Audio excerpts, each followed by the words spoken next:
Quelles sont les principales missions du service de la documentation et des archives de l'Assemblée législative de transition? La direction de la documentation des archives a pour mission principale de collecter, traiter et de mettre à la disposition des députés toute la documentation nécessaire pour leur permettre de comprendre les textes de loi qu'on leur donne pour vote. Ensuite, la seconde mission, c'est d'accompagner le personnel dans la formation continue. Et enfin, nous mettons les ouvrages à disposition des lecteurs externes qui viennent nous rendre visite et qui viennent à la recherche d'informations. Alors, et quels sont les types de documents qui sont conservés et gérés par vos services? D'abord, au niveau des archives, nous avons tout ce qui est texte de loi voté depuis 1992.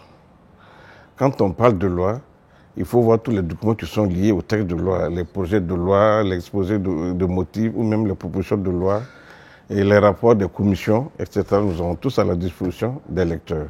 Deuxièmement, il y a les débats parlementaires que nous avons au cas où les étudiants viennent pour des recherches. Au niveau de la bibliothèque, nous avons un domaine couvert bien riche.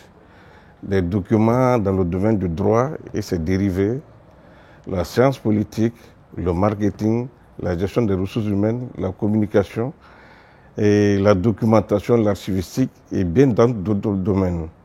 Nous avons eu la chance cette année, et son Excellence le Président de l'Assemblée législative de transition a abonné la DDA à une plateforme Kerninfo.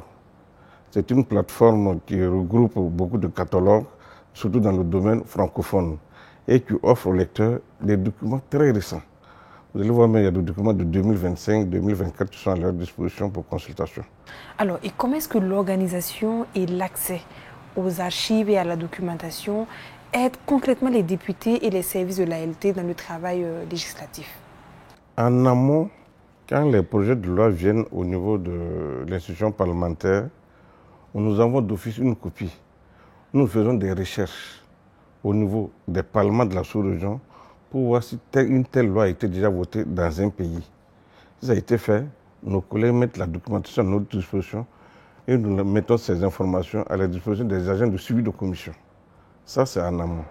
Et en aval, nous sommes là pour accompagner les agents dans la formation continue.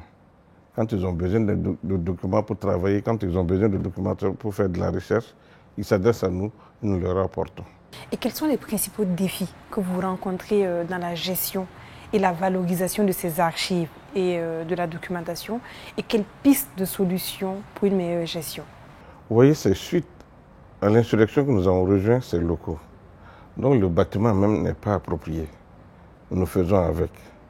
C'est l'occasion de demander à notre institution parlementaire de construire un centre de documentation et d'archives qui tiennent compte des normes internationales.